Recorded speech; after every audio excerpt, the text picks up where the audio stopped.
Hey everyone, welcome back to Reading with Tatiana. Today I'm doing my October wrap ups for 2024, and I'm happy to say I'm only one book behind, on track to finish 52 books this year, which is a book a week. Reading has definitely taken a bit, I feel like a back burner in my attention span this year. But I think because I'm part of three different book clubs, I'm able to maintain and keep up my reading goal. I'm really hoping with winter approaching that I'll be able to hermit and read a bit more instead of just reading a bit every night before I sleep. Yesterday I actually had a full day where I had no plans. It was a Sunday. It was actually quite nice to just sit and read for a few hours, and I really kind of miss that. It's just hard to prioritize and balance it. And I know everyone has excuses. It's just I have to admit it's not a top priority for me. But October I was able to read four books, and honestly, I was able to read four books because I had taken a trip to Korea and Japan, and because there were long flights going there and back each way, I was able to read a bit on the plane. So the first book I read for October was All Our Wrongs Today by Elan Mastai. I gave it a 5 out of 5. I thought it was a really fun spin and take on time traveling, an idea of an alternate reality that I haven't seen before, so I was very intrigued, and I thought it was also done really well. I also really like how this book basically talks about this event that happens in 1960, where this inventor, or I guess scientists, discover a new way to harness the Earth's energy, and this book basically talks about the reality of how Earth, our society, has progressed since this discovery in the 1960s. So it's really fun to imagine what could be if this happened since the 60s, and what our reality is now, and how this time traveler compares to our current me and you, our actual reality, how it kind of sucks compared to this other potential alter reality.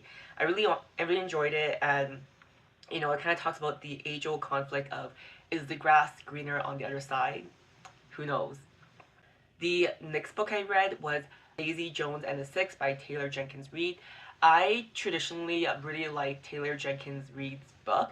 I think my first one was The Seven Husbands of Evelyn Hugo, and I gave this unfortunately a 2 out of 5. I think for me, I will admit, Taylor Jenkins Reid is a good writer in the sense that once you start reading, it's hard to put it down. Like this book, I read on the one plane ride on my way to Korea, and I finished it in a few hours. I couldn't put it down. But when I finished the book, I kind of reflected on the story itself. Not much really happened.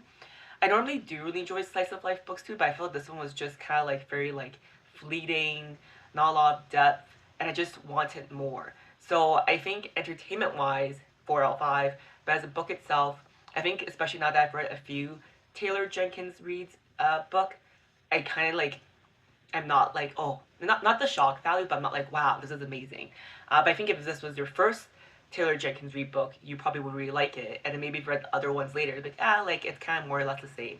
So I do think for me, Taylor Jenkins Reid is definitely I want a something easy to read. It's kind of comfortable. I know what I'm getting myself into. It's a comfort offer for me.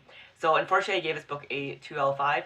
But basically, this book talks about a band that up and comes really quickly, I think in the 70s, and then they crash really quickly.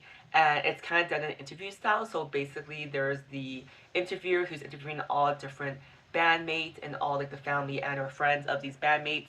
So it's really easy to read because it kind of reads kind of like an interview or podcast almost. It's not a podcast, but it reads like that. So it's just a lot of dialogue, and yeah, easy to read, but story was okay. The next book I read for October for spooky season is Motherthing by, I don't know how to say his name, Ainslie, Hogarth. I gave this a 4 out of 5.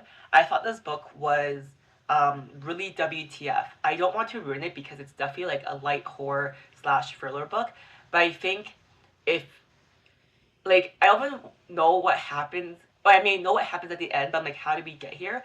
But I really think a book deserves a good reading if it makes you feel something. It gave me a visceral reaction. It made me think about, me and my partner, and our relationship with our moms, and our mother-in-law, and how you would, when you're in a relationship with someone, by extension, their family is also part of this relationship. So it kind of makes you think about how much do you get involved with family members of your partner and that kind of stuff. And yeah, this book was just It was a lot, but it was really good. And I just want to say, based on the cover, you can tell you're in for a ride. The next book I read was a collection of short stories by Ken Liu, and it's called The Paper Menagerie and Other Stories. I gave this an easy 5 out of 5.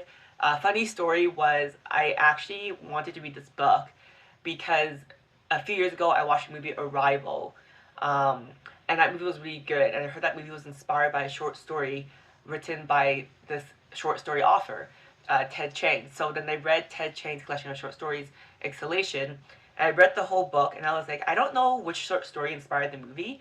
And then I looked into it, I'm like, oh shoot, it's this other collection of short stories, which I thought was this short story, but I realized that it's a different author, Ken Liu.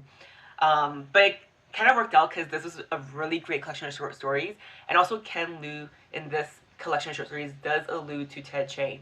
And honestly, their writing style is kind of similar and kind of just very similar topics. So there was about like 15 short stories, and honestly, like I think I think they were so good. There's a bit of like historical fiction, my favorite genre, light sci-fi, and also it makes you think about like a dystopian future or dystopian present.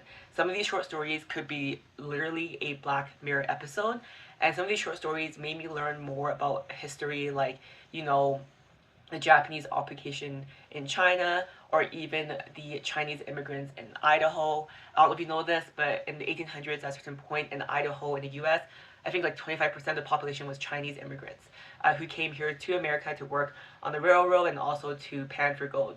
So I really like this collection of short stories. It made me think a lot, very differently, about how we navigate the world around us and think about this potential future that isn't too distant and how it actually is a reality now, and it's actually really horrifying. So I really recommend this book because short stories I feel are like a low commitment. Because if you don't like it, it's only like a few pages or even like 50 pages, and you can go on to the next one. That is my wrap up for October 2024. If you read any of these books, I'd love to hear your review of it down below, and I'll see you guys next month. Bye.